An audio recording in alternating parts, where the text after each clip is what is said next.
Hola, soy Ariadna, la profe de biología, y hoy vamos a tratar el tema de generación espontánea. La generación espontánea es una de las teorías más importantes y con mayores defensores por parte de los científicos. Esta teoría va a postular que ciertos seres vivos, como microorganismos, insectos y gusanos, podían surgir de la materia inerte o inanimada, sin la intervención de progenitores, es decir, como que salía de la nada. Esta teoría fue propuesta inicialmente hace muchísimos años por el filósofo Aristóteles. Hay 3 experimentos muy importantes. El primero va a ser el experimento de Francisco Redi. Francisco Redi diseñó una experiencia rigurosa y controlada para comprobar si crecían gusanos en una carne en ausencia de moscas. Con el fin de demostrar que las moscas no nacían de la carne en descomposición, sino de otras moscas, Redi colocó 3 trozos de carnes en distintos frascos. En el primero lo cerró, dejó abierto el segundo y cubrió el tercero con una gasa para que pudiera pasar el aire. Pocos días después, observó que había larvas de moscas tanto en el frasco que había permanecido abierto como en la gasa que cubría el tercer frasco. En cambio, no había larvas en el frasco cerrado. De esta forma, concluyó Redi y demostró que las moscas nacían únicamente a partir de otras moscas. Otro experimento fue el Spallanzani, donde Spallanzani lo que hizo es calentó algunos caldos durante mucho tiempo en algunos frascos y los selló herméticamente en algunas botellas. Días después vio que no existían microorganismos en las botellas cerradas, pero sí en aquellas en las que estaban abiertas. Al parecer, los microorganismos no se generaban de manera espontánea. Entonces, estos científicos y otros defensores de la generación espontánea sostuvieron que el excesivo tiempo de calentamiento del caldo había destruido el principal vital responsable de la generación espontánea, es decir, que habían destruido las bacterias por tanto calor al calentarlas. Y el último experimento fue de Louis Pasteur. Él, mediante una serie de experiencias, comprobó que no existía la generación espontánea de microorganismos. ¿Y cómo fue? En un frasco, lo que hizo es doblar su cuello en S, como ven en la imagen, tenía un caldo. Al doblar el cuello en S, no podía ingresar microorganismos, pero sí el oxígeno. Luego lo que hizo es calentar estos frascos para esterilizar el líquido. Aún después de varias semanas, el caldo seguía sin descomponerse. ¿Qué pasó después? Cortó el cuello de uno de los frascos y unos días después su caldo se descompuso. El caldo del otro frasco permanecía sin cambios. Por el cuello en ese que había hecho en su frasco pasaba el aire, pero no los microorganismos, que sí ingresan al romper el cuello y provocan la descomposición. Y así refutó a los que afirmaban que el aire poseía el principio vital. Otra teoría sobre el origen de la vida es el creacionismo. Es un sistema de creencia que postula que el universo, los cuerpos celestes y todos los seres vivos que habitan la Tierra fueron creados tal como lo conocemos por un ser superior o inteligente. Existen distintos enfoques de esta concepción del origen de la vida y los principales son el creacionismo religioso y el diseño inteligente.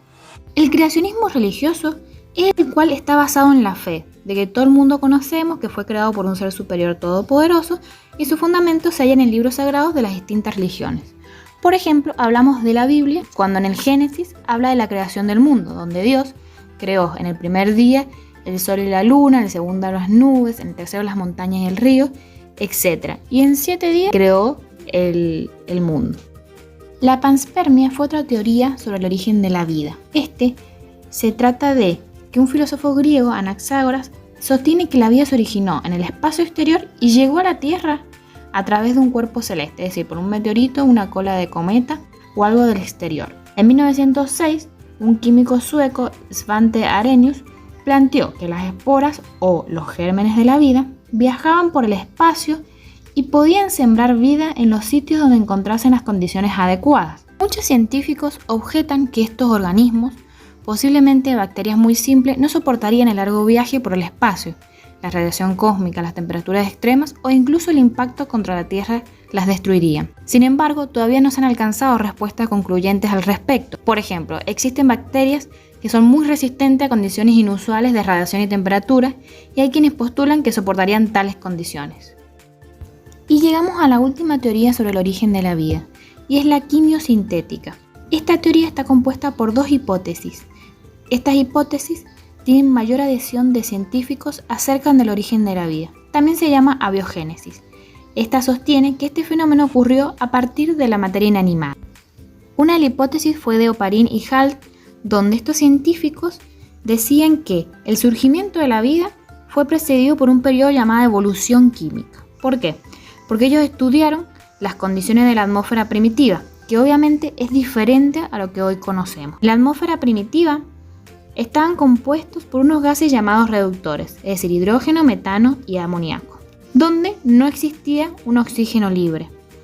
Los rayos que entraban del sol, de los ultravioletas, más las tormentas eléctricas, más la actividad volcánica en ese entonces, crearon como una energía necesaria para sintetizar compuestos orgánicos a partir de estos gases atmosféricos presentes. Así, estas moléculas orgánicas que se crearon habrían reaccionado y formado compuestos más complejos que se disolvían y concentraban en los mares primitivos. A esto se le llamó como un caldo primordial o una sopa primordial. La otra hipótesis fue el experimento de Miller y Urey.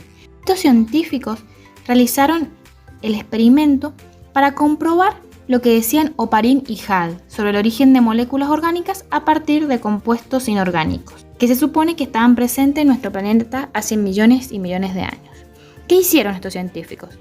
Armaron un dispositivo cerrado, muy simple, donde se calentaba agua y una mezcla de gases mencionados por Oparin y Hall, que eran hidrógeno, metano y amoníaco, y vapor de agua.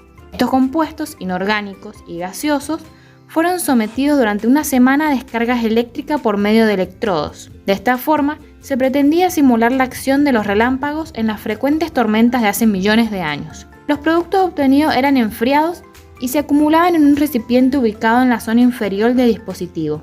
Se obtuvo así una mezcla de compuestos orgánicos simples, como la urea y algunos aminoácidos, unidades que formaban las proteínas.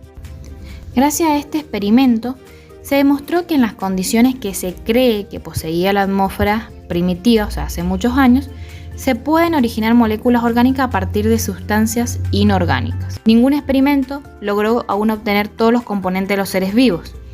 Sabemos que parte de la materia prima de la vida pudo haberse generado de esta manera, pero estamos lejos de saber cómo se originó la vida en la Tierra. En la imagen que se observa a la derecha, pueden observar cómo fue el dispositivo que crearon estos científicos.